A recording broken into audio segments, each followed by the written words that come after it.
Big Boss weekend episode మొదలవగానే నాగార్జున శుక్రవారం రాత్రి ఏం జరిగిందో చూద్దామంటూ మన టీవీ ప్లే చేశారు. అందులో హౌస్ మేట్స్ అందరూ తమ ఫస్ట్ లవ్ గురించి చెప్పుకొచ్చారు. ఒక్కొక్కరు తమ స్టోరీ గురించి తమ మాటల్లో చెప్పారు. అయితే నిఖిల్ స్టోరీ మాత్రం విన్న వాళ్ళందరికీ కన్నీళ్లు తెప్పించాయి, ఆడియన్స్ కూడా.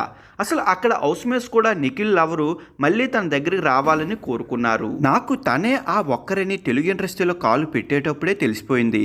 అంటే దానికి ముందు ఫస్ట్ సెకండ్ థర్డ్ అన్నీ మర్చిపోయేలా చేసింది తన love.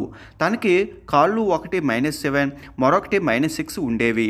Light colour top, black colour pant, sides, ఇంకా పోనీ టైల్ వేసుకుంది ఫస్ట్ టైం. లైట్గా చెప్తా, ఈ నవంబర్ 22కి తనతో లవ్ 6 ఏళ్ళు అవుతుంది. విడిపోయారా విడిపోలేదా అని నన్ను అడిగితే నేను నా ఎమోషనల్గా నా బాడీతో విడిపోలేదు. ఒక క్లారిటీ నాకు ఉంది. ఎందుకంటే ఫ్యూచర్లో వేరే వ్యక్తి వచ్చినా రాకపోయినా ఆ నిఖిల్ ఇంకెప్పుడూ రాలేడు. ఆ ఒక్క వ్యక్తితోనే ఉంటాడు అలా. కానీ ఈ ఒక్క పాయింట్ హాఫ్ టైంలో ఫిక్స్ అయిపోయింది ఏమిటంటే, అబ్బాయిలు ఒకసారి బ్యాక్గ్రౌండ్ ఏమీ చూడరు. హార్ట్లో ఫిక్స్ అయితే అది ఫిక్సే. తనే తన భార్య.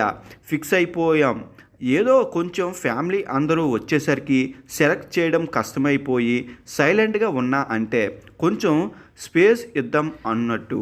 నేను ఇప్పుడు కూడా ఏ స్టేజ్ ఎక్కినా ఏ షోకి వెళ్ళినా నాకు తెలిసి ఈ జనంలోకి సరిపోయేంత జ్ఞాపకాలు చాలానే ఉన్నాయి తనతో.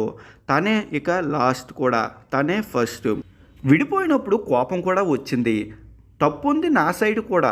నేను మంచోడినని చెప్పట్లేదు, అర్థం చేసుకోవచ్చు కదా అనే ఆ కోణంలో కూడా ఆలోచించవచ్చు కదా అని కోపం వచ్చింది. ఇంట్లో అవినాష్ మాట్లాడుతూ, అమ్మ తర్వాత అమ్మ అంటున్నావు, ఎవరో ఒకరు అర్థం చేసుకుంటే అయిపోయింది కదా మరి అంటూ అడిగాడు. దీనికి నేను అర్థం చేసుకుంటా, నేను ఇప్పుడు కూడా వదలలేదు. ఈ షో తర్వాత నా ప్రయత్నాలు నేను చేస్తా. నేను ఖచ్చితంగా వస్తా. నాకు తెలుసు నువ్వు మళ్ళీ కోపడతావు, మళ్ళీ ఏదో ఏడుస్తావు, మళ్ళీ నేను వెళ్తా, మళ్ళీ వస్తా. ఎంతవరకు జరిగితే అంతవరకు జరగని.